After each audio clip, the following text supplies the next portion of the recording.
안녕하세요. 저는 20대 중반 회사원입니다. 오늘 얘기 드릴 사연은 저의 이복 언니 이야기입니다.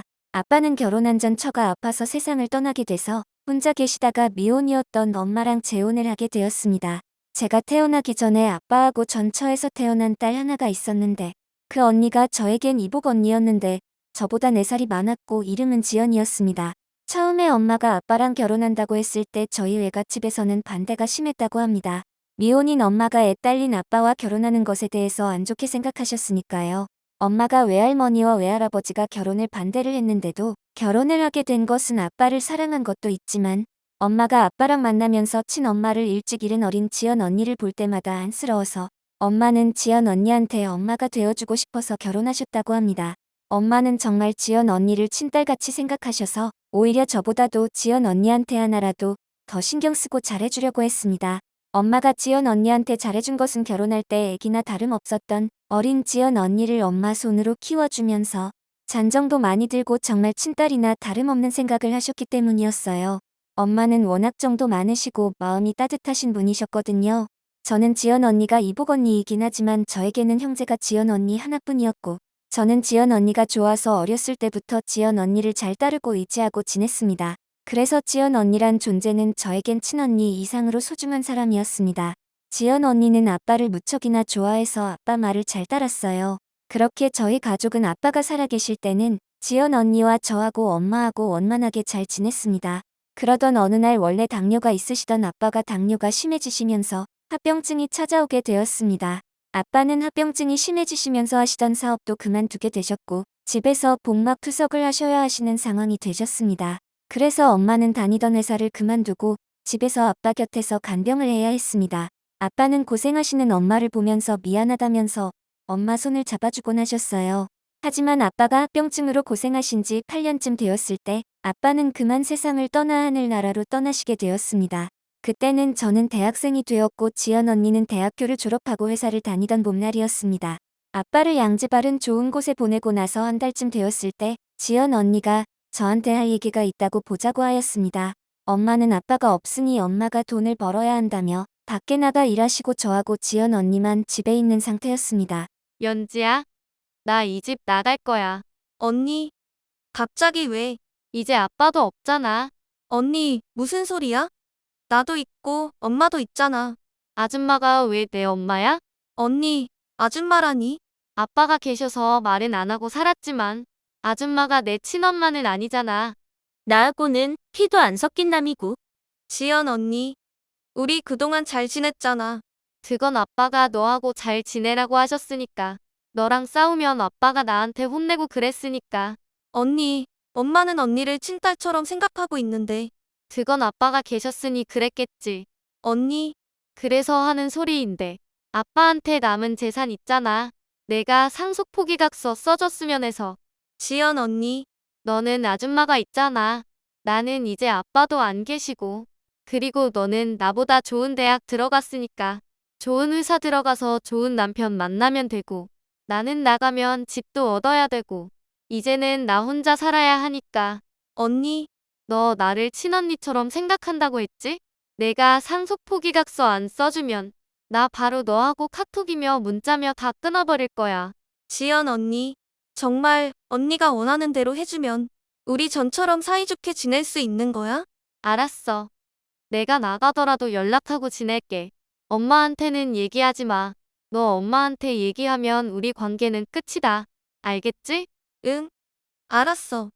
언니, 저는 지연 언니의 말이 끝나고 나서 내 방으로 와서 한참을 고민하였습니다. 언니의 말은 진심인 것 같았고 정말 이 집을 나가기로 결심이 확고해 보였습니다. 저는 지연 언니를 정말 친언니처럼 생각하며 자랐고 지연 언니는 제 가슴속에 소중한 존재로 남아있는데 지연 언니가 이제 내 곁을 떠난다고 생각하는 것은 상상을 할 수가 없었습니다. 저는 며칠간의 고민 끝에 언니가 원하는 대로 엄마한테 말하지 않고 상속 포기각서를 써줬습니다. 하지만 지연 언니는 상속 포기각서를 받고 집을 나가서는 저와의 카톡과 문자 등 모든 연락을 끊어버렸습니다. 지연 언니는 그렇게 연락을 끊고 집을 나간 지 2달쯤 뒤에 엄마한테 다시 찾아왔습니다. 아줌마, 저 호적에서 파주세요. 지연아, 엄마한테 아줌마라니. 그리고 지금 무슨 소리를 하는 거니? 저 아줌마 호적에서 빼달라고요. 아빠 이제 안 계시잖아요. 그리고 아줌마가 왜 제 엄마예요? 저하고 피도 안 섞였잖아요. 지연아, 여태까지 엄마라고 불렀었잖아. 아빠가 그렇게 부르라고 하니까 부른 거죠. 지연아, 나는 너를 정말 친딸처럼 생각했었는데, 그거야 아빠 재산 때문에 그러셨겠죠. 아빠한테 잘 보여야 엄마한테 줄 것 같으니까. 지연아, 무슨 그런 말을. 됐어요. 아무튼 제가 여기 온 이유는 호적에서 저를 빼달라는 말 하려고 온 거예요. 지연 언니, 잠깐만. 지연 언니는 그 말만 하고는 제가 부르는데도 쳐다보지 않고 바로 밖으로 나가버렸습니다. 엄마는 그날 지연 언니의 말을 듣고 마음의 상처를 크게 받으셔서 며칠 동안 밥도 드시지 못하고 알아누우셨습니다. 엄마, 괜찮아요? 연지야, 나는 정말 지연이를 딸처럼 생각해왔는데, 지연이가 그런 말을 해서 가슴이 너무 아프네. 엄마, 실은 지연 언니가 저한테 상속 포기를 써달라고 해서 써줬어요. 언니가 그것 안 해주면 저하고 연을 끊겠다고 해서. 그런데 엄마한테 호적까지 빼달라고 할 줄은. 그랬구나. 연지야, 지연이는 불쌍한 애야. 지연이가 어렸을 때부터 내 손으로 키웠는데, 엄마, 엄마는 말을 더 잇지 못하고 느끼며 우셨어요. 그렇게 슬퍼하는 엄마를 보면서 저는 가슴이 너무 아팠습니다. 지연 언니 입장에서 보면 그럴 수도 있고 이해할 수도 있지만 엄마가 아빠를 간병하시며 그렇게 고생을 하시면서도 저보다도 지연 언니를 더 아끼고 사랑해 주셨고 아주 큰 돈은 아니었지만 내가 아빠의 재산 상속 포기각서까지 써줬는데도 연락을 한순간에 끊어버린 지연 언니가 너무나도 야속하고 배신감까지 들었습니다. 그렇게 지연 언니가 무심하게 저희랑 연락을 끊은 지 4년이 지나고 제가 대학교를 졸업할 때쯤이었습니다. 집을 나가서는 연락이 한 번도 없던 지연 언니가 갑자기 보자고 연락이 왔습니다. 미안해, 연지야. 내가 생각이 짧았어. 지연 언니, 아빠가 돌아가시고 나니까 그때는 갑자기 이 세상에 나 혼자뿐이라는 생각이 들더라고. 아줌마하고 너는 나하고는 피가 섞이지 않은 남이니까 언젠가는 나를 버릴 거라고 생각이 들었어. 그래서 어떻게 해서든 재산을 챙겨야겠다고 생각하게 된 거고. 근데 세월이 지나니까 너무 외롭고 엄마하고 내가 보고 싶더라고. 지연 언니는 그러면서 제 앞에서 울기 시작했습니다. 하지만 저는 엄마하고 저한테 그렇게 상처를 주고 떠나간 지연 언니를 받아들이고 용서할 수가 없었습니다. 지연 언니. 엄마하고 나는 언니를 진심으로 친딸, 친언니처럼 생각했었는데 언니는 엄마하고 나를 한 번에 버렸어.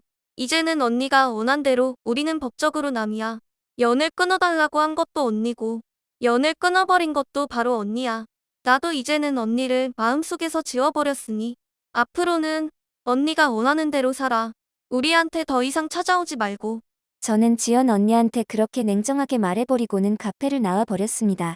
언니한테 말은 그렇게 얘기해버렸지만 나오고 집에 오는 중에 왜 그렇게 눈물이 나오던지요. 지연 언니가 떠나고 나서 그렇게 보고 싶었던 또 제 마음속에 남아있던 지연 언니였으니까요. 그리고 나서 얼마 뒤에 엄마 앞으로 하나의 초청장이 왔습니다. 그것은 지연 언니의 결혼식 청첩장이었습니다. 연지야, 우리 지연이 결혼식 하자. 엄마, 지연 언니는 우리를 버렸어요. 그리고 그때 언니의 마음을 알았어요. 나한테 대한 게 다 거짓이고 위선이었다는 것을요. 하지만 그래도 너는 아직 지연이를 기다리고 있잖아.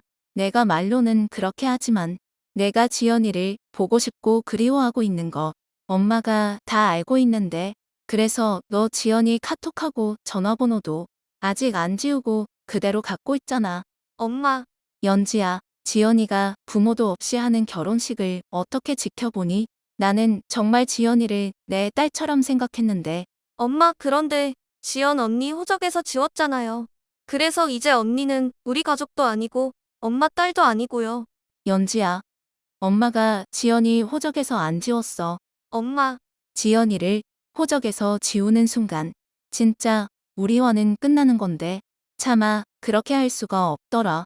엄마, 엄마하고 저는 결국 지연 언니 결혼식장에 가게 되었습니다. 지연 언니의 엄마와 동생으로 말이죠. 다행이다.